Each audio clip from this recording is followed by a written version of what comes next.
Diperlihatkan seorang anak kecil yang sering kena KDRT dari ayahnya. Jadi dia tuh sering digebukin dan dimaki-maki tanpa alasan. Ya jadi kayak samsak gitu deh. Sebenarnya mamanya tuh masih ada, tapi sama aja kayak ayahnya. Mereka nggak peduli nasib tuh anak bakalan kayak gimana. Nah, sekarang si bocil udah SMA, namanya Mimori. Sekarang dia lagi ada di dalam bus. Kayaknya sih lagi mau study tour sekolah gitu deh. Terus ada cewek bernama Ayaka. Dia ini ketua kelasnya. Si Ayaka ini lagi digangguin sama cowok jelek bernama Oyamada. Semua orang di bus ini tuh keganggu banget sama kelakuan Oyamada. Mana bahasanya juga nggak sopan lagi. Lah gurunya, malah asik tidur dan nggak peduli dong. Aduh. Terus Mimori pun kepikiran buat ngelarai mereka. Tapi dia kan cuma figuran doang ya di kelas ini. Kayaknya mau ngapain juga gak bakalan efek apa-apa deh, pikir Mimori. Sedangkan Ayaka udah kesel banget nih karena digangguin mulu sama Oyamada. Akhirnya si Mimori gak kuat lagi tuh. Dia terus berdiri buat ngebelain Ayaka. Dan nyuruh Oyamada untuk udahan. Tapi ya Mimori jelas diremehin banget lah. Gak ada yang mau dengerin dia. Si Mimori aslinya takut banget nih. Tapi dia juga gak kuat buat ngeliat Ayaka yang digangguin mulu. Oyamada pun langsung ganti target dan nyerang si Mimori. Tiba-tiba Takuto cowok paling populer di kelas ini bilang ke Oyamada buat berhenti gangguin Ayaka. Ya udahlah, mereka pun langsung pada duduk. Tapi Oyamadanya masih belum puas, anjir. Dia masih aja nendang-nendangin kursi murid di depannya. Nih orang kalau nggak nakal badannya gatel-gatel kali ya cuy. Hehehe. Terus si sensei tuh akhirnya bangun dan ngomel-ngomel. Dia nyuruh Oyamada buat udahan. Tuh sensei nggak mau repot kalau tiba-tiba ada yang bundir gara-gara ulah Oyamada. Bicil nih satu bis isinya nggak ada yang benar deh. Gak murid, gak sensei, sama aja. Habis diomongin kayak gitu, baru deh pada diem. Mimori agak nyesel nih. Ngapain sih tadi dia sok jagoan kayak gitu? Emang harusnya figuran mah diem aja, pikirnya. Tapi tanpa mereka sadari, tiba-tiba suasana di bus itu berubah. Dan tahu-tahu mereka tuh berpindah tempat gitu. Di atas mereka ada seorang perempuan yang mengaku dirinya seorang dewi. Namanya Vicious. Dewi Vicious ngomong kalau mereka tuh udah disamon ke dunia lain. Tempat mereka sekarang bernama Kerajaan Alion. Vicious cerita kalau 200 tahun lalu Alion tuh udah pernah manggil pahlawan juga. Dan mereka berhasil ngalahin Raja Iblis yang sebelumnya. Nah, karena sekarang Raja Iblis bangkit lagi, makanya mereka dipanggil ke sini. Jadi murid-murid inilah calon pahlawan yang dimaksud sama Vicious. Mereka lah yang akan ngalahin Raja Iblis nanti. Semua orang masih pada nggak percaya nih kalau ini beneran. Dan mereka nganggep kalau ini tuh cuma mimpi aja. Tapi pas dicek, sinyal HP dan barang-barang mereka juga nggak ada dong. Sensei pun nyuruh mereka buat tenang. Nih Sensei mesum langsung percaya dong sama Vicious. Walah, ternyata dia tuh kesemsem sama neneknya Vicious, anjir. Mimori langsung merhatiin sekitar. Dia nyubit dirinya sendiri buat mastiin ini beneran atau mimpi. Terus Takuto si cowok sok keren ini akhirnya turun tangan. Takuto nggak mau diatur-atur sama Vicious. Apalagi mereka kan dipindah ke sini tanpa persetujuan. Mana harus ngalahin Raja Iblis pula. Ya ogah lah. Vicious ngomong kalau mereka tuh nggak punya pilihan lain. Soalnya mereka bisa balik ke dunia asli itu cuma dengan 2 cara. Yang pertama yaitu pakai jantung Raja Iblis Agung. Dan yang kedua ngambil elemen jahat yang dilepasin Raja Iblis Agung pas udah kalah dan dimasukin ke kalung yang dipakai Vicious. Ya intinya sama aja lah. Harus ngelawan Raja Iblis semua anjir. Vicious terus berlutut ke mereka. Ayaka akhirnya nanya lah. Mereka ini kan cuma manusia biasa yang gak punya kekuatan spesial. Apa bisa ngalahin Raja Iblis? Mana tahu-tahu udah disebut sebagai pahlawan lagi.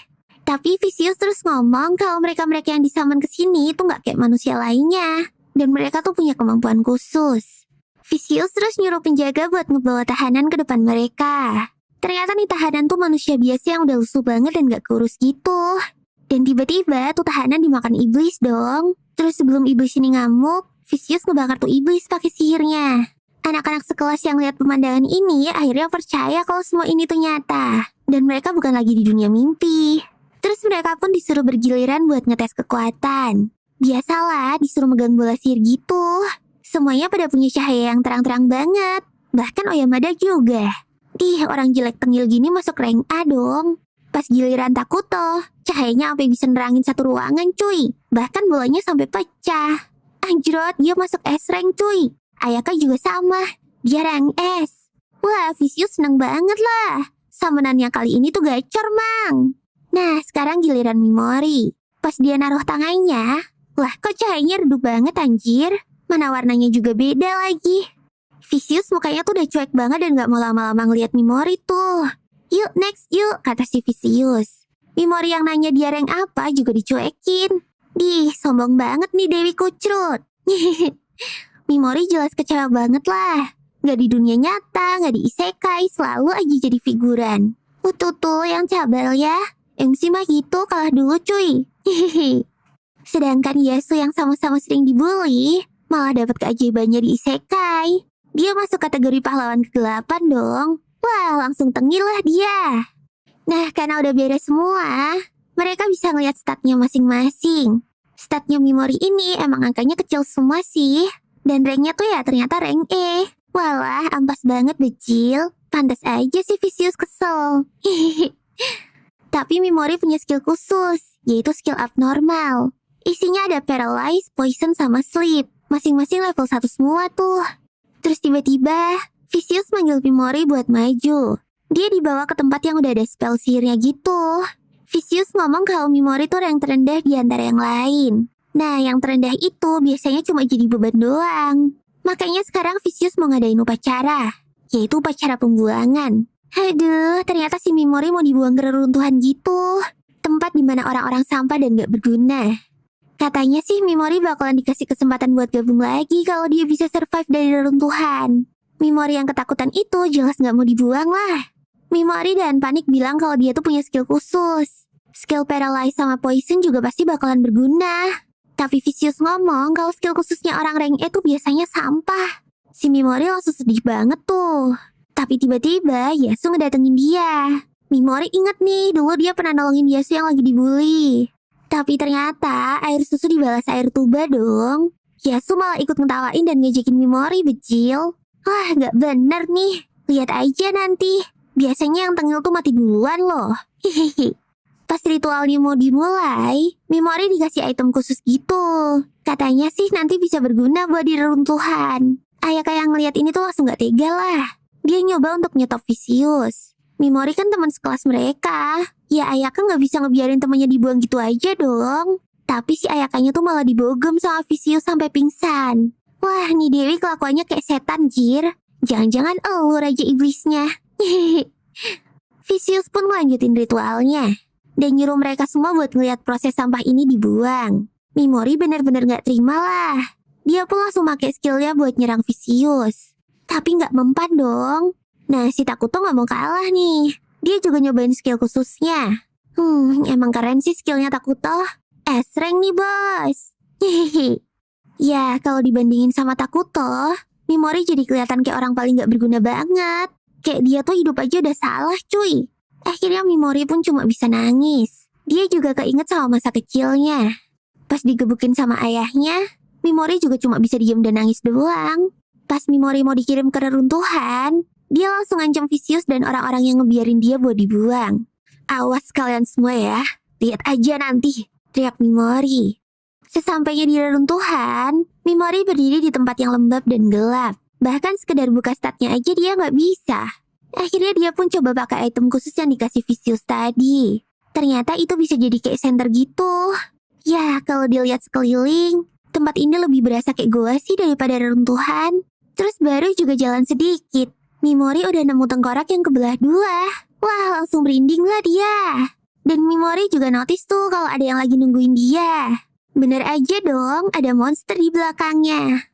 Mimori pun langsung lari dari kejaran tuh monster. Mana monsternya gede banget anjir. Mimori takut banget lah. Soalnya dia ngerasa ada niat membunuh dari tuh monster. Ya iyalah anjir. Masa monster niatnya berteman? Yang bener aja. Mimori cuma lari doang. Dia gak mau mati di sini. Sampai dia tuh nangis lagi dong. Tapi yang ini bukan sedih atau senang. Mimori akhirnya sadar tuh. Dia nangis bukan karena takut mati. Tapi dia nangis karena saking kesel dan emosinya. Kenapa Mimori tuh selalu dibeda-bedain seumur hidupnya? Terus Mimori kesandung deh. Dan dengan penuh emosi, dia pakai skill Paralyze-nya ke tuh monster. Loh kok berhasil sih? Padahal tadi kata Vicious kan chance berhasil skillnya tuh kecil ya. Tapi ya udahlah, mumpung tuh monster dia, Mimori langsung lari lagi. Tapi malah di depannya tuh ada monster lainnya lagi, becil. Walaupun lebih kecil, tapi sama ngerinya anjrot. Soalnya yang ini tuh nafsu membunuhnya kuat banget. Jadi Mimori pun pakai skillnya lagi. Dan berhasil lagi dong. Terus dia pun nyobain pakai skill poisonnya. Dan berhasil juga. Ini mah success rate-nya 100% apa gimana sih? Wah, fix nih si Vicious bohong tuh tadi. Tapi sayangnya MP Mimori tuh udah habis tuh. Dan dia nggak tahu cara mulihin MP-nya tuh kayak gimana. Pas lagi pusing-pusingnya, monster gede tadi udah lepas dari efek sihirnya Mimori. Dan langsung nyusur Mimori dong. Tapi walaupun dikeroyok kayak gini, Mimori tetap nggak mau nyerah. Entah bakalan gimana dan pakai cara apaan. Mimori bertekad pokoknya dia tuh harus survive dari reruntuhan ini. Wah, cemungut Mimori. Akhirnya MP Mimori tinggal sisa sebiji. Lah, kok cepet habis, anjir? Si Mimori jadi inget lah kalau dia tuh pakai MP-nya buat ngehidupin center dan nyerang Vicious di atas tadi. Mimori tahu banget nih kalau dia tuh bakalan dalam bahaya. Mana monsternya juga udah bangun lagi pula. Tapi mau nggak mau dia pakai skill paralyze-nya lagi. Tapi ternyata nggak bisa anjir. Dia nggak bisa pakai skill yang sama ke satu monster. Jadi dengan terpaksa dia pakai MP terakhirnya untuk pakai skill sleep dan dilanjut pakai poison juga. Di sini Mimori baru ngeh kalau skillnya tuh bisa di-combo. Tapi Mimori udah kehabisan MP dan bingung nih mau ngapain lagi. Mana musuh juga terus-terusan dateng pula. Tapi dia tetap maksain diri tuh. Dan anehnya dia masih bisa pakai skillnya walaupun MP-nya tuh udah 0. Semua monster-monster itu dia paralyze-paralyzein. Yang kecil-kecil sih emang berhenti. Tapi yang gede-gede juga nyusul cuy. Mana jumlahnya juga banyak banget lagi. Mimori udah hampir putus asa aja tuh. Sampai akhirnya dia tuh nemu batasannya. Mimori udah pusing dan mau pingsan. Kayaknya ini tuh efek kehabisan MP deh. Kalau terus-terusan dipaksain, yang ada Mimori bakalan tepar nih. Tapi Mimori tetap gak mau nyerah dong. Dan bener aja, ada keajaiban yang terjadi. Monster pertama yang dia kasih poison tuh mati. Dan tuh monster ngasih Mimori XP yang banyak banget. Mimori langsung naik level sampai ratusan bejil. Belum lagi MP-nya juga pulih kayak semula. Wah, ini sih auto OP lah. Mimori pun terus-terusan pakai skillnya ke para monster. Dia ngeh nih, selama masih ada monster, justru dia tuh bisa survive. Sekalian aja kan farming XP di reruntuhan. Akhirnya dia pun ngehadepin tuh semua monsternya. Perlahan-lahan monster yang kena paralyze sama poison tuh mati. Nah, level skillnya Mimori juga ikutan naik nih. Skill paralyze level 2 bikin Mimori tuh bisa nyerang ke beberapa musuh sekaligus. Wah, ngebantu banget nih kalau ngelawan mob monster. Di sini Mimori tuh belajar. Di atas tadi emang skillnya tuh nggak mempan buat Dewi. Tapi begitu di reruntuhan, skill abnormalnya tuh benar-benar berguna banget. Dan dia juga nganggep monster-monster ini sebagai bahan buat mining level. Mimori langsung ngebabat abis dah tuh semua monster-monsternya. Terus dia sekarang tinggal duduk manis. Nunggu monster-monster yang kena efek poison tuh pada mati. Tapi asli cuy, naik levelnya tuh nggak ngotak anjir, gokil banget. Sampai pada akhirnya monster-monster yang masih sehat tuh pada takut dan kabur dong. Habis itu Mimori pun lanjut jalan. Dia juga ngeluting barang-barang orang buangan yang udah pada jadi tengkorak. Ya, nggak lupa dia juga ngedoain mereka biar arwahnya tenang. Wah, takut dihantuin kan lu? Tiba-tiba Mimori ngerasa lapar sampai mau pingsan. Mana udah ketemu monster lagi pula. Mimori nggak mau ambil resiko dong. Dia benar-benar butuh makan dan minum dulu. Saking laparnya, Mimori tuh sampai halu dan ngira monster tadi tuh burung mas sapi. Beneran aja dong, dia nyoba buat ngemama mayat monster tadi. Tapi badannya tuh keras banget cuy. Ya udahlah, Mimori coba congkel matanya buat dimakan. Lah, kok malah jadi dungeon messenger? Tapi monster-monster ini nggak bisa dimakan, nggak kayak di dungeon Messi. Soalnya ya monster-monster ini tuh badannya asam semua. Si Mimori udah desperate banget nih. Dan tiba-tiba dia tuh notice kantong itemnya berubah warna dong. Jadi Mimori coba buat kasih sihir lagi. Tambah berat dong kantongnya. Dan pas dicek, ternyata ada daging sama Coca-Cola dong. Muncul dari mana ini wey? Tapi ya udahlah, nggak penting. Langsung di-hack semua dah tuh. Hari demi hari dia lalui di dalam reruntuhan ini. Tapi belum ketemu juga jalan keluarnya di mana. Ya, tapi seenggaknya Mimori bisa mining XP lebih banyak lagi deh. Walaupun Mimori ngerasa ini tuh sadis banget, ya bisa dibilang kayak pembantaian monster gitu. Tapi ya gimana? Monsternya tuh perlahan-lahan mati dan gak bisa ngapa-ngapain gitu. Tapi anehnya hatinya Mimori tuh gak bergeming sedikit pun. Mimori sama sekali nggak ngerasa bersalah udah ngebantai banyak monster kayak gini. Dia tuh malah jadi keinget sama masa kecilnya lagi. Waktu itu dia kan sering disiksa sama ortunya. Sampai akhirnya Mimori tuh diselamatin sama paman dan bibinya. Nah, sejak itu baru dia tuh ngerasain yang namanya kebaikan dan kedamaian. Paman dan bibinya lah yang ngajarin Mimori cara hidup yang baik dan pakai perasaan. Tapi perilaku Mimori sekarang tuh justru kebalikannya. Ajaran lemah lembut dari paman bibinya tuh nggak berlaku di sini. Dia justru ngerasain ada kesenangan tersendiri pas bisa ngebantai monster sebanyak ini. Mimori ngerasa kalau dia tuh jadi MC psikopat yang paling keren sepanjang masa. Nah gitu dong, jangan jadi MC naif ya bosku. Hehehe. Setelah monster-monsternya udah pada mokat semua, level Mimori sekarang udah 900 anjir. Gila dah, cepet bener sih. Mimori terus lanjut jalan lagi tuh buat nyari jalan keluar. Lagi-lagi baru jalan dikit udah ketemu monster. Nih monster bentuknya tuh mayan nyeremin sih. Tapi sama Mimori mah gak ada apa-apanya. Langsung dikasih paralyze sama potion langsung meninggoy dah tuh. Terus di sekitarnya baru deh Mimori tuh sadar. Kalau suasana dan bangunan di sini tuh masih kelihatan oke. Lebih berbentuk lah daripada yang di gua kemarin. Mimori terus nemuin satu ruangan tuh. Pas dibuka cuma ada 2 jasad di situ. Dan kelihatannya mereka tuh gak ada luka. Kayaknya mereka tuh mati kelaparan deh. Langsung diluting semua tuh sama Mimori. Dia nemu sekantong batu kristal yang kayaknya berharga. Setelah ngedoain mereka, Mimori izin buat ngebawa kristal itu. Mimori lanjut lagi. Dan sekarang udah di ruangan ke-25. Begitu kebuka, ternyata isinya tuh masih sama. Tapi yang ini cuma 1 orang aja. Dan ada secari kertas di situ. Loh, Mimori kaget lah. Ternyata dia tuh bisa ngerti tulisannya dunia itu. Nah, singkatnya, si jasad ini tuh dulu pahlawan kegelapan. Namanya Anglin. Si Anglin juga sama. Dia disamen paksa sama si Vicious. Anglin juga dibuang di reruntuhan ini sama si Dewi Gaje itu. Akhirnya Anglin pun ngewarisin semua yang dia punya buat orang yang mau keluar dari reruntuhan ini. Si Mimori pun jadi tambah kesel lah sama Vicious. Dewi tapi kok jahatnya ngelebihin Raja Iblis sih? Si Mimori juga gak ada keinginan buat nyelamatin dunia ini. Yang dia mau cuma balas dendam sama Vicious.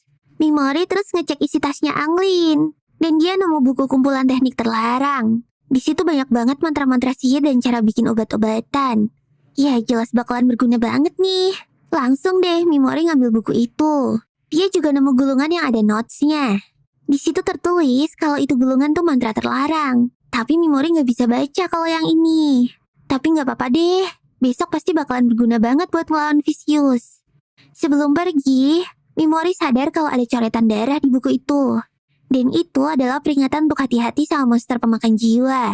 Semua orang kalah sama tuh monster. Mimori terus lanjut jalan lah. Dan dia juga nemu pintu biru yang kelihatannya kayak jalan keluar. Tapi pintu itu butuh permata buat dibuka. Mimori ini sih yakin kalau permatanya tuh ada di deket sini. Dan kalau disusun puzzle-nya, bisa jadi permata itu ada di monster pemakan jiwa.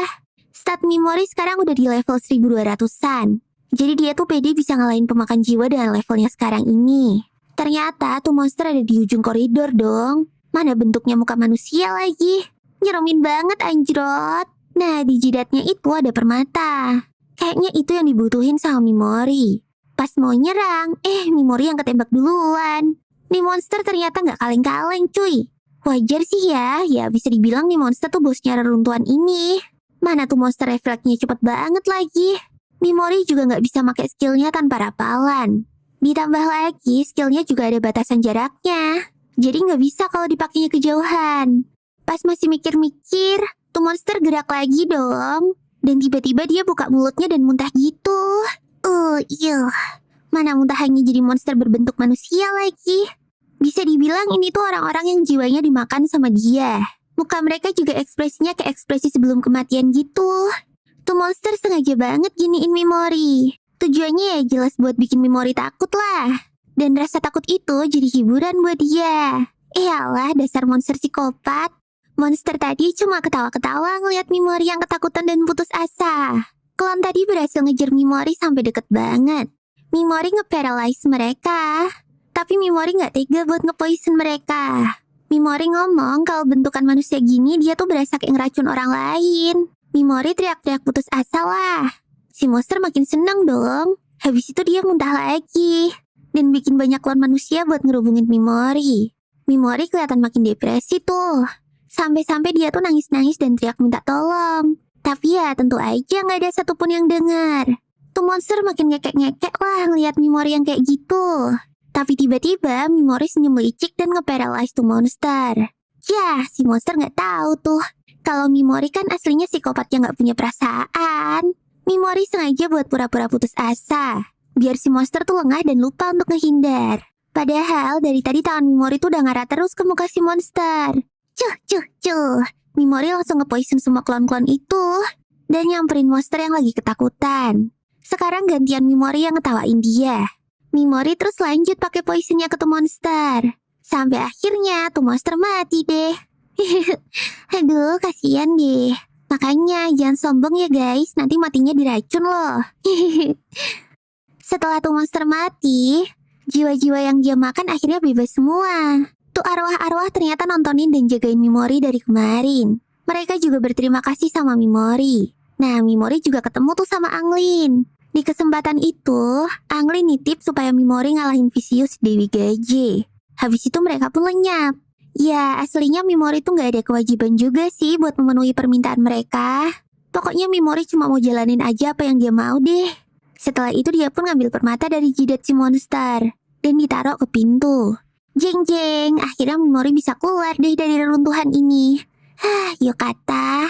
Hehehe. Terus terlihat ada monster yang lagi lari-larian. Ternyata tuh monster lagi diburu sama Oyamada. Si Oyamada ini masih kesusahan tuh buat farming. Si Takuto juga farming di sana dan berhasil ngalahin monster. Takuto terus naik level ke level 18. Yah, baru level 18 ternyata. Yah, cupu lu. Kalah jauh lah anjir kalian sama si Mimori. Di sisi hutan lain, ada Kabato yang kesusahan buat farming. Kayaknya dia gak tega buat ngebunuh monster gitu. Tiba-tiba Asagi ngedatangin Kobato. Asagi ini lagi ngumpulin anak-anak cewek buat jadi kacungnya. Ya, ngumpulin orang-orang buat ada di circle-nya gitu. Nah, Kobato yang rank D ini mau dibantuin sama Asagi. Tapi ada syaratnya. Jadi kalau nanti kelas mereka ada perpecahan, Kobato harus ikutan ngebela Asagi. Mana Asagi tuh maksa banget lagi. Masa dia minta Kobato sambil pegang-pegang nenen gitu? Tapi Asagi ini ngajakin Kobato biar Kobato tuh bisa selamat juga. Dia mau ngebantuin Kobato buat farming untuk quest dari Dewi. Masalahnya kalau Kobato gagal nyelesain quest ini, dia juga bakalan dibuang sama Dewi Dajjal itu. Kacung-kacungnya udah pada ngebawain monster tuh buat Kobato. Si Kobato masih gak tega. Mana monsternya juga kasihan banget lagi. Tapi karena Kobato dipojokin terus, dia jadi bunuh tuh monster deh. Ya, karena Kobato udah ngebunuh monster yang dibawain sama grupnya Asagi, si Kobato udah official nih ikutan circle mereka. Nah, si Kobato terus sedih tuh. Dia bener-bener gak tega ngebunuh monster tadi. Soalnya mirip kucing yang dulu pernah dia lihat di jalanan. Terus kucing itu ditolongin sama Mimori. Makanya dia salah satu yang gak setuju waktu Mimori dibuang. Terus di istana, Ayaka baru aja bangun dari pingsannya. Ingatannya juga baru balik. Bekas bogeman si Dewi juga masih kerasa sakit, jir. Ayaka langsung nemuin si Dewi. Lah, si Dewi ini malah nangis dong. Ya jelas air mata buaya sih itu. Bener kan dia malah playing victim? Dewi alasan kalau dia ngebuang Mimori gara-gara aturan dari kerajaan. Mana aturannya tuh masih terus berlanjut lagi. Aduh, kalau nanti masih ada yang jadi beban, bakalan dibuang juga kayak Mimori. Oh alah, jadi itu toh alasannya kenapa lagi pada serius farming. Ayaka jelas makin gak setuju lah sama aturan itu. Baginya yang dilakuin Dewi tuh salah. Tapi ya namanya juga batu ya. Vicious gak ngedengerin pendapatnya Ayaka. Baginya aturan ya aturan. Dan mereka-mereka ini harus ngikutin aturan yang ada. Ditambah Ayaka yang tidur terus itu udah ketinggalan tuh levelnya sama yang lain. Tapi Ayaka tahu rank SK dia tuh berharga banget buat si Vicious. Jadi Ayaka rela bertanggung jawab buat anak-anak yang dibilang beban itu. Ayaka bakalan jadi babunya Vicious dan ngelakuin apa aja. Asalkan Vicious gak ngebuang para beban. Si Vicious jelas seneng bukan main lah. Mereka pun jabat tangan buat deal-dealan. Ayaka ngerasa tangan si Dewi itu tuh dingin banget. Biasanya yang dingin-dingin kan setan ya. Di hutan yang gelap, ternyata ada seorang cewek yang lagi lari-larian. Dan dia tuh lagi dikejar sama 4 cowok. Sayangnya nih cewek kabur sambil ninggalin jejak. Nah, bener aja kan, ketahuan dia sama mereka. Belum ketahuan sih tujuan mereka ngejar tuh cewek apaan. Tapi yang jelas tuh cewek mau dijabulin deh. Dan mereka niat banget mau ngejar tuh cewek sampai ujung dunia. Mimori yang baru aja keluar dari reruntuhan, langsung lihat statnya lagi tuh. Jir, dia udah level 1700 dong. Gak ada apa-apanya tuh teman-teman sekelas yang khianatin dia kemarin. Tapi dari statnya ini bisa dilihat kalau yang berubah signifikan tuh cuma MP-nya doang. Berarti bisa dibilang Mimori ini tipe magis. Nah, Mimori tuh pengen ngecek skill-skillnya dia. Sekarang Mimori udah bisa nonaktifin bagian-bagian tertentu dan ngebikin potionnya nggak mematikan banget. Terus tujuan Mimori tuh jelas nyari-nyari info dulu nih. Mimori juga pengen nyari yang bisa dia jadiin senjata gitu. Pas baru masuk hutan, dia ngeliat ada banyak monster slime. Tapi ada satu slime yang beda sendiri. Nah, slime itu lagi dibully sama temen-temennya. Mimori jadi kayak keinget sama dirinya sendiri. Tapi slime itu bisa ngelawan balik dong. Wah, Mimori bangga banget nih ngeliatnya. Mimori akhirnya nyamperin dan ngeparalyze slime-slime pembuli itu. Tapi Mimori gak ada niat buat ngebunuh mereka sih. Jadi dia lepasin tuh dan disuruh pergi. Nah, si slime yang dibully ketakutan banget. Tapi Mimori juga gak mau ngapa-ngapain dia. Justru Mimori malah muji tuh slime karena udah berani ngelawan para pembuli tadi. Habis itu Mimori nyuruh dia pergi juga. Toh udah aman kan? Tapi lucunya si slime malah ngintilin Mimori dong. Ya Mimorinya gak masalah sih. Jadi tuh slime malah dipungut aja sama Mimori. Habis itu Mimori istirahat sambil belajar buku sihir terlarang. Ternyata di situ juga ada cara buat bikin slime jadi kuat. Wah, berguna banget nih buat Pigimaru. Wih, namanya lucu kan? Terus balik ke cewek yang dikejar tadi. Dia bisa ngerasain tuh masih ada hawa keberadaan orang-orang yang ngejar dia. Ya nggak heran sih, susah banget emang buat kabur dari penjaga suci kayak mereka tuh. Nama doang suci, tapi otaknya mesum jir. Karena ini udah terlalu jauh, si cewek ini mutusin buat ngadepin mereka aja. Dia terus nge-cast spell-spellnya tuh. Wah, dari jurusnya sih kayaknya dia ini pengguna roh-roh suci gitu. Tariannya juga cantik banget. Akhirnya dia siap buat ngadepin cowok-cowok tadi. Di saat yang sama, 4 orang penjaga suci ini malah ketemu sama Mimori duluan, bukan si cewek tadi. Mimori lagi-lagi acting ketakutan nih, kayak pas lawan bos reruntuhan tadi. Nih cowok-cowok makin tengil aja dong, dan langsung malakin Mimori. Asli dah, lihat mukanya tuh pada ngeselin semua bejil. Nah, si Mimori masih lanjut tuh acting ketakutannya. Pokoknya actingnya si Mimori tuh menjiwai banget deh. Kayak pengalaman banget dia jadi orang culun gitu. Mereka pun sampai percaya, dan bukannya nyerang Mimori. Mereka malah banyak bacot dulu sambil ngebayangin nge-Ewita cewek tadi selama 6 bulan. Pas mereka asik ngoceh, Mimori pelan-pelan nyelinap mundur. Ketahuan tuh. Dan pas mau diserang, langsung deh Mimori nge-paralyze mereka. Walau langsung gak bisa gerak deh tuh. Makanya jangan tengil. Ya, setidaknya sekarang Mimori tahu kalau skillnya tuh bisa dipakai ke manusia juga. Dan ngebuktiin kalau omongan Vicious tuh bohong semua. Yang lain pada panik dong lihat temennya terkapar. Tapi Mimori mah bodo amat. Bagi Mimori perbuatan jahat tuh bakalan dibalas lebih jahat. Toh dia gak peduli kalau orang-orang ini meninggoy. Si Pigimaru juga ikutan marah tuh. Hihihi. Mimori tanpa babi bu langsung nge-poison mereka deh. Dan gak perlu waktu lama, mereka langsung pindah alam. Hihihi. Yokata, ternyata poisonnya Mimori juga bisa dipakai ke manusia juga ya. Mimori masih ngerasain tuh kalau ada satu manusia lagi di sekitar situ. Ya tentu aja, itu si cewek tadi. Cewek itu juga kaget soalnya tiba-tiba aura 4 cowok tadi hilang gitu aja. Tapi dia notice kalau masih ada satu aura lagi yang misterius. Mana yang ini tuh kerasa banget ngerinya. Bahkan roh suci aja sampai ketakutan. Terus tiba-tiba Mimori muncul dari belakang dan langsung nge-paralyze dia. Mimori nge-paralyze nih cewek karena Mimori tuh ngerasain niat menyerang darinya. Ya walaupun gak ada niat membunuh sih, tapi ya tetap aja bisa bahaya kan buat Mimori. Nah di sini Mimori mau ngorek info dari nih cewek. Tapi sebelum itu si cewek nanyain tentang 4 orang tadi. Ya Mimori jawab aja kalau mereka semua tuh udah meninggoy. Nih cewek makin kaget dong. Dia heran kok Mimori bisa sih bikin mereka rata sendirian. Nah sekarang ini giliran Mimori yang nanya.